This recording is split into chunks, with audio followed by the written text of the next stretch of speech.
Assalamualaikum warahmatullahi wabarakatuh. Kembali lagi dengan saya pada kesempatan hari ini di praktikum mata kuliah unggulan menggunakan DGX A100. Hari ini kita akan mencoba untuk membuat sebuah game menggunakan Python yang ada di Jupyter Lab-nya dalam waktu kurang lebih 15 menit. Pada kesempatan hari ini, saya juga akan mencontohkan untuk menggunakan basic machine learning untuk membuat AI di dalam sebuah video game. Game yang akan kita buat pada hari ini berjudul Mind Reader Game. Kita dapat menganggap game ini sejenis dengan batu gunting kertas seperti yang biasa kita lakukan, tetapi dalam hal ini kita akan menggunakan binary, yaitu 0 dan 1. Jadi berbeda dengan batu gunting kertas, di mana kita memiliki 3 pilihan, yaitu batu, gunting, dan kertas. Dalam hal ini, kita hanya memiliki 2 pilihan, yaitu 0 dan 1. Contoh sederhana dari game ini adalah, misal ketika Anda memilih angka 1, maka selanjutnya komputer atau dalam hal ini bot akan menebak menggunakan artificial intelligence apa pilihan Anda yang sudah Anda klik. Jika komputer atau bot dengan tepat menebak angka 1 seperti yang Anda pilih, maka dalam hal ini komputer mendapatkan poin. Sebaliknya, jika bot atau komputer memilih angka 0, di mana tadi kita memilih angka 1, maka kita atau Anda yang akan mendapatkan poin. Yang pertama mendapatkan nilai 10, maka dialah yang akan memenangkan game ini. Oke, sekarang bagaimana cara kita membuat game ini? Kita akan mengikuti langkah-langkah sebagai berikut. Yang pertama akan kita lakukan adalah kita akan membuat sebuah file baru, yaitu menggunakan Python 3. Pertama-tama kita ganti dulu nama filenya. Misal kita ganti dengan nama game, lalu kita rename.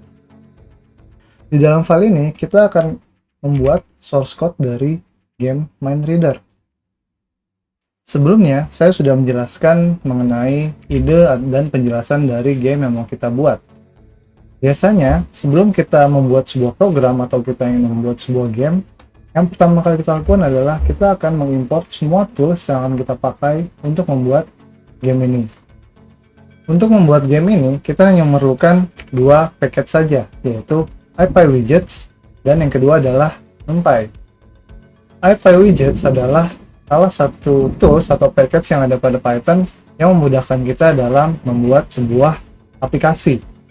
Selain itu, karena dalam program kita akan membuat komputer atau bot yang menggunakan artificial intelligence, maka di sini kita akan menggunakan package yang bernama NumPy yang sangat terkenal di kalangan dunia saintis.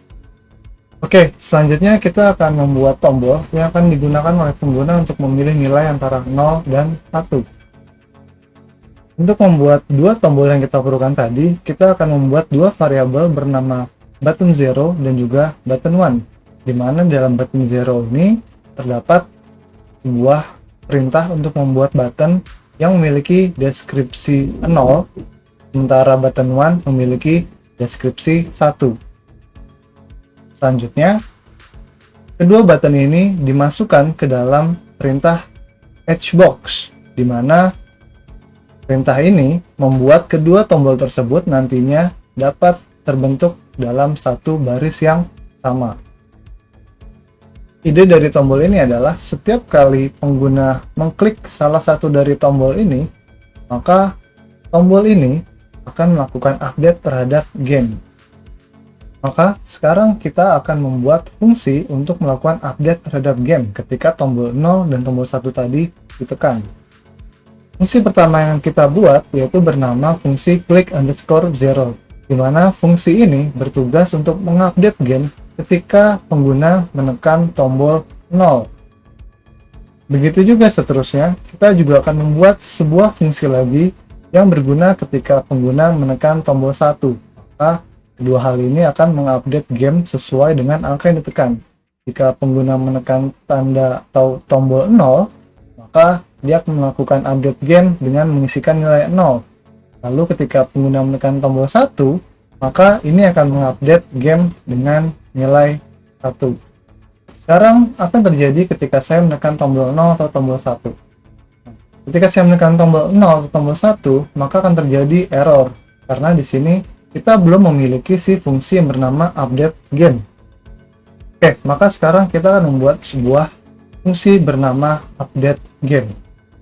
Untuk saat ini, fungsi update game tidak melakukan apa-apa. Jadi ketika ini dijalankan, lalu kita tekan, maka tidak akan terjadi error di dalam button yang sudah kita buat sebelumnya. Oke, kita akan kembali ke fungsi untuk update game ini nanti. Untuk sekarang, kita akan membuat tahap selanjutnya, yaitu membuat scoreboard.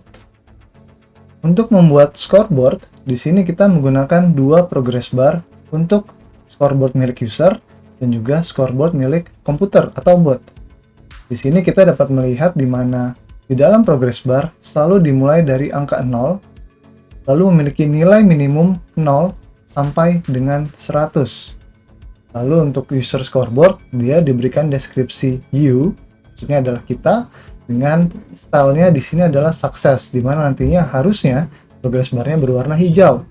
Sementara untuk komputer, di sini bar stylenya dia adalah danger, yaitu berwarna merah. Kemudian, kedua progress bar ini diletakkan dalam sebuah V-box, di mana nantinya ketika dijalankan, kedua progress bar ini terletak secara vertikal. Selanjutnya, kita akan membuat sebuah pesan ketika game sudah berakhir, di mana hal ini akan bergantung dari ketika kita menang atau kita kalah. Jika kita menang akan memunculkan you win, jika kita kalah maka menunjukkan you lose.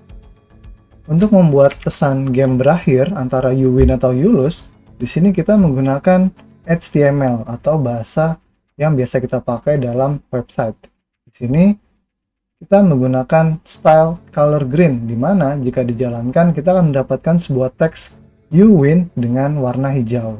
Nanti saya akan menunjukkan bagaimana caranya you lose dengan warna merah.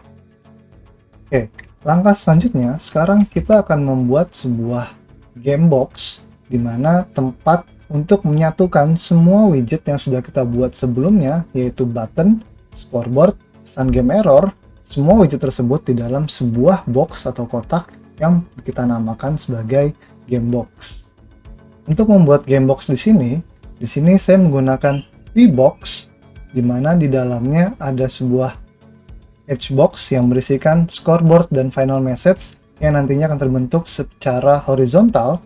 Lalu di sini saya menggunakan V-box untuk menghubungkan antara H-box tadi dengan button, sehingga terbentuk sebuah layout yang vertikal antara kotak yang ini dengan tombol.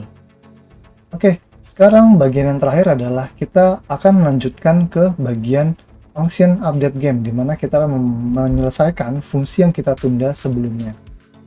Pada fungsi update game ini, ada beberapa hal yang akan kita lakukan di dalam penulisan skenario atau logic yang ada pada program.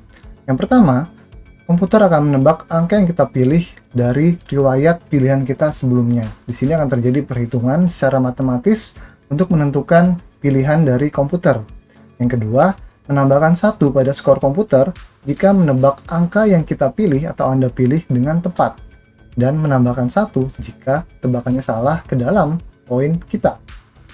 Yang ketiga, stop permainan ketika salah satu sudah memenangkan pertandingan atau dalam hal ini sudah mencapai skor 10. Untuk menampung seluruh riwayat pilihan kita sebelumnya, di sini kita membuat sebuah variabel bernama user history. Untuk menampung seluruh riwayat, seluruh pergerakan yang sudah kita lakukan, pilihan-pilihan yang kita sudah ambil pada langkah-langkah sebelumnya, kita akan menyimpannya pada satu tipe data yang dimiliki Python, yaitu yang bernama list. Di sini, saya sudah membuat sebuah variabel bernama user history yang memiliki tipe data list. Jika kita lihat isi dari variabel tersebut,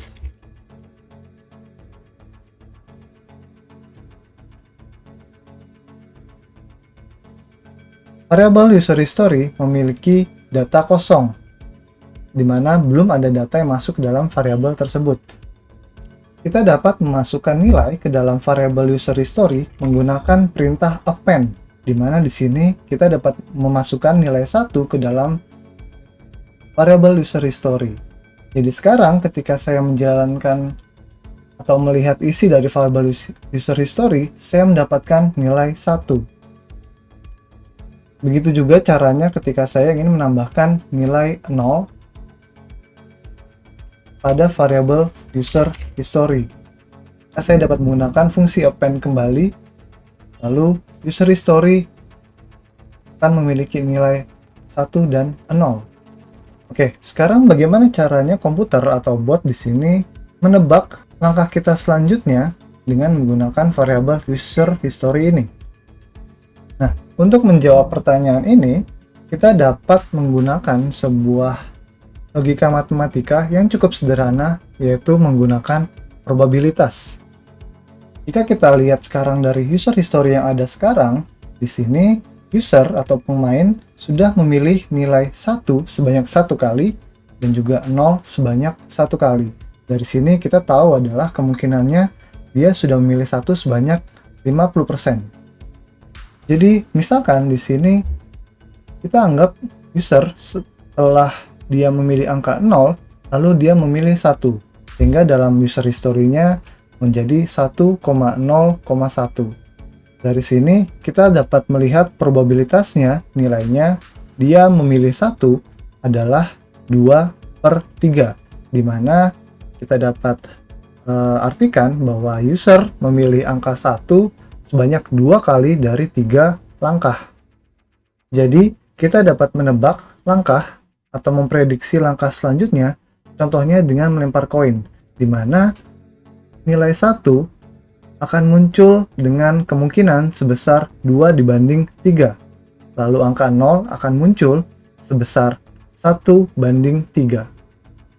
Jadi bisa kita simpulkan bahwa nilai 2 dari 2/3 tadi itu adalah jumlah nilai yang sudah dipilih oleh pengguna, lalu 3 tadi pada 2/3 adalah jumlah total langkah yang sudah diambil oleh pengguna. Dari sini kita dapat melakukan atau membuat sebuah perhitungan matematika yang nantinya akan digunakan sebagai basis dalam membuat artificial intelligence bagi komputer untuk menentukan langkah selanjutnya. Langkah terakhir dari yang harus kita lakukan dalam membuat fungsi update game ini, yaitu adalah merubah yang sudah kita bahas tadi ke dalam bentuk code. Jadi, untuk menemukan jumlah dari 1 yang ada pada user history, kita dapat menggunakan fungsi sum. Di sini, kita dapat mendapatkan total dari nilai 1 yang ada pada user history. Jadi, di sini, fungsi sum akan memberitahu kita berapa total jumlah 1 yang sudah pernah dipilih oleh pemain pada riwayat permainannya. Selanjutnya, kita akan menggunakan fungsi len untuk menentukan jumlah atau seberapa banyak langkah yang sudah pernah diambil oleh pemain. Lalu kita akan membuat rumus probabilitas berdasarkan pembahasan yang sudah kita pernah bahas sebelumnya. Langkah terakhir, kita akan menggunakan perintah berikut ini untuk menentukan angka mana yang akan diambil oleh komputer berdasarkan user history dan nilai probabilitasnya. Pada perintah ini, NumPy pada dasarnya akan melempar koin sebanyak 1 kali sesuai dengan nilai probabilitas yang sudah kita hitung sebelumnya. Maka di sini kita akan mendapatkan nilai yang akan dipilih oleh komputer. Di sini kita melihat nilai yang dipilih komputer adalah 0. Namun jika kita jalankan perintah ini secara terus-menerus, kita akan melihat bahwa terkadang nilai dari komputer ini dapat berubah sesuai dengan probabilitas yang ada. Sekarang kita sudah mengetahui bagaimana mencari atau menghitung probabilitas serta nilai yang akan dipilih oleh komputer. Oke, setelah kita mengetahui bagaimana komputer mengetahui nilai yang akan dipilih, kita dapat memindahkan codingan kita dalam fungsi update game. Di sini, kita dapat menghitung probabilitas dan nilai yang akan dipilih oleh komputer berdasarkan rumus yang sudah kita tetapkan sebelumnya. Setelah setiap kali komputer memilih atau menentukan angka yang akan dia gunakan, maka setiap langkah yang kita pilih itu akan dimasukkan ke dalam variabel user history. Maka dari sini kita dapat melihat bahwa nilai dari user history akan terus semakin bertambah sesuai dengan langkah atau nilai yang kita pilih. Sampai sini, tugas terberat kita dalam menentukan atau membuat logika program di mana komputer dapat menebak berdasarkan probabilitas yang ada sudah selesai. Tahap selanjutnya adalah kita akan membuat progress bar antara nilai kita dan nilai komputer atau bot dapat bergerak sesuai dengan poin yang didapatkan. Di sini kita dapat melihat jika pilihan komputer sama dengan pilihan kita atau pemain, maka nilai dari progress bar komputer akan ditambahkan dengan 1. Selain itu, jika nilai atau pilihan komputer tidak sama dengan pilihan pengguna atau pemain, maka nilai progress bar dari user akan ditambahkan dengan 1.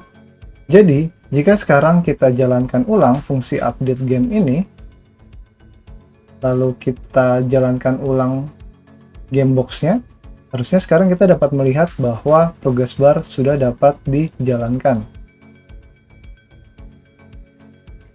Di sini kita dapat melihat bahwa game ini sudah hampir selesai. Langkah terakhir yang harus kita tambahkan pada game kita ini adalah bagaimana caranya game ini dapat selesai, atau dengan kata lain membuat game over. Jika kita lihat pada progress bar yang ada, di sini nilai akhir atau nilai maksimum dari user score dan bot score adalah 10. Dengan kata lain, game atau permainan akan berhenti jika salah satu dari pemain atau bot sudah mencapai angka 10. Untuk meningkatkan kinerja komputer, di sini saya akan merubah nilainya menjadi 30. Maka, dalam programnya kita dapat melihat jika nilai dari skor user sama dengan 30 atau nilai dari skor bot atau komputer sama dengan 30, maka di dalamnya akan ada kondisi lagi, yaitu jika nilai skor dari bot sama dengan 30, maka kita akan merubah message yang sudah pernah kita buat sebelumnya, yaitu you win di sini, menjadi you lose dengan warna merah. Sekarang kita akan menyembunyikan message game over yang sudah muncul dari awal ini, lalu memunculkannya kembali ketika game sudah berakhir. Terakhir, kita tidak mau pemain dapat menekan angka atau tombol 0 dan 1 setelah permainan selesai. Maka dari itu, di sini kita akan membuat tombol button 0 dan tombol button 1 yang sudah kita buat sebelumnya menjadi disable, sehingga tidak dapat diklik oleh pemain ketika game sudah selesai. Sekarang kita sudah mendapatkan seluruh source code yang kita perlukan untuk menyelesaikan game Mindreader ini. Namun jika kita perhatikan, file yang kita miliki ini agak sedikit berantakan, sehingga mungkin agak sedikit sulit atau susah untuk digunakan oleh pemain biasanya. Maka dari itu, kita akan membuat satu file lagi khusus untuk pemain dapat memainkan game Mindreader ini. Pertama yang akan kita lakukan adalah kita akan mengedit atau merubah nama dari file yang kita miliki, yaitu dari game menjadi source code. Kita rename, kemudian kita akan membuat satu file lagi bernama game. Kita rename terlebih dahulu, lalu kita simpan. Sekarang untuk mempercantik tampilan game yang akan kita buat, kita akan memasukkan judul game dan juga penjelasan dari game sesuai dengan file kita sebelumnya. Lalu untuk menjalankan game yang sudah kita buat pada file sebelumnya, kita dapat menggunakan perintah run. Nama filenya tadi sourcecode.ipynb. Namun ketika kita jalankan baris ini, kita dapat melihat bahwa tidak terjadi apa-apa, atau game yang kita sudah buat tadi tidak muncul dalam file ini. Agar kita dapat memunculkan game Mindreader yang sudah kita buat pada file source code ini muncul di file lain, maka di sini kita harus membuat sebuah fungsi khusus bernama display. Jadi baris terakhir yang akan kita buat pada file ini yaitu adalah display game box, di mana di sini dia akan menampilkan game yang sudah kita buat di baris-baris sebelumnya agar muncul di file lain yang mau kita tambahkan. Jadi jika sekarang kita kembali ke file game yang sudah kita buat sebelumnya, lalu kita jalankan perintah run source code.ipynb kembali, maka di sini kita dapat melihat game yang sudah kita buat pada file sebelumnya dan kita dapat mulai memainkan game tersebut. Saya akan coba memainkan game ini, apakah berhasil ataukah saya kalah dengan komputer.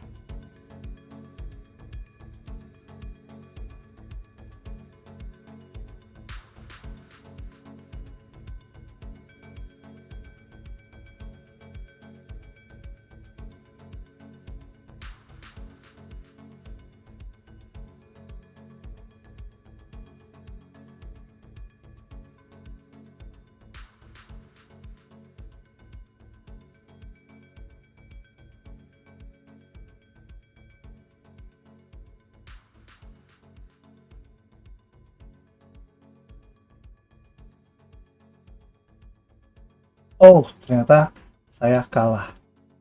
Oke, cukup sekian praktikum kita pada hari ini. Kita ketemu lagi di praktikum selanjutnya. Terima kasih. Assalamualaikum warahmatullahi wabarakatuh.